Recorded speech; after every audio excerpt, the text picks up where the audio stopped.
আসসালামু আলাইকুম। আমাদের এই মসজিদটা বয়স প্রায় ১০০ বছর পার হয়ে গেছে। ১৪৮ বছর বয়স। মসজিদটা আমাদের অনেক পুরাতন। এই মসজিদটাতে আমাদের বাপ, চাচা, দাদারা এবং আমাদের পূর্বপুরুষ তারা নামাজ আদায় করেছেন।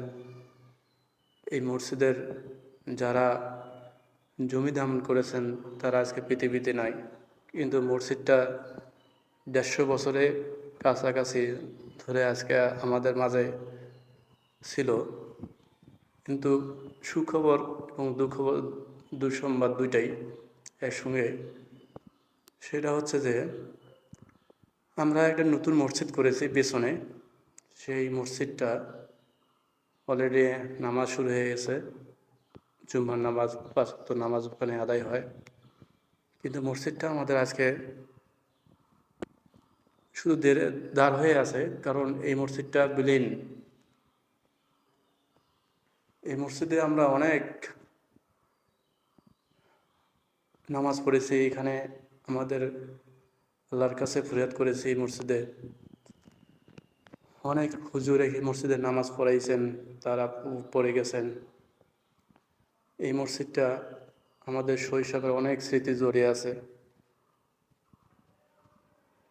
মসজিদটা অথবা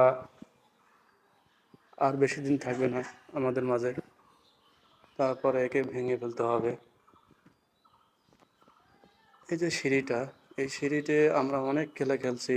আমি যখন ছোট ছিলাম এই সিঁড়ি দিয়ে বেয়ে এখানে উপর থেকে নিচে নামতাম এই সিঁড়ি দিয়ে। এখানে আমাদের অনেক প্যান্ট ক্ষয় হয়ে যেত।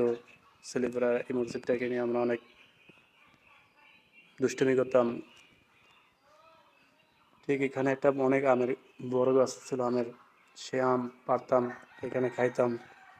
মসজিদ ছোট ছিল। আস্তে আস্তে এলাকার মুসল্লি বেড়ে যায় মসজিদের পরে।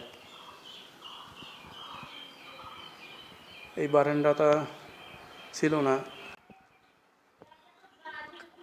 এই মসজিদটাতে সব মিলিয়া ৩০০ মতো মুসল্লি আমরা কষ্ট করে নামাজ পড়তাম, রাস্তায় নামাজ পড়তাম।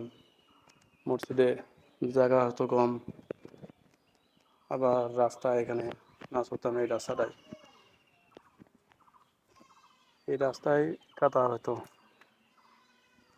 যাই হোক, আজকে এটা স্মৃতি হিসেবে রাখলাম। হয়তো মসজিদটা একদিন থাকবে না, কিন্তু আমার এই ভিডিওটা থাকবে। এই যে মিনার, এখানে একসময় মাইক ছিল না, এই মিনারে উঠে ৫ ওয়াক্ত নামাজ আজান দেওয়া হতো মুখ দিয়ে। এই মসজিদে আমাদের অনেক শৈশবের স্মৃতি জড়িয়ে আছে। এই মসজিদে অনেক সময় এখানে একটা বড় আম গাছ ছিল, সেই আমের গাছের নিচে আমরা এখানে খেলা খেলতাম, বসে আরাম করতাম।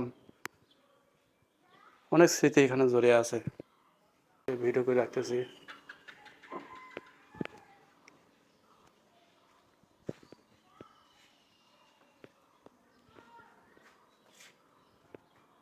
সেটা আমাদের মাঝে থাকবে না, কিন্তু স্মৃতি হিসেবে রেখে দিচ্ছি।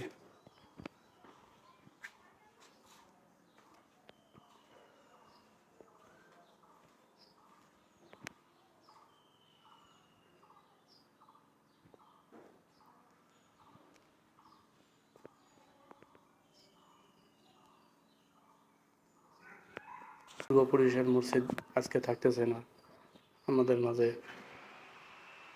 আসসালামু আলাইকুম ওয়া রাহমাতুল্লাহি ওয়া বারাকাতুহু।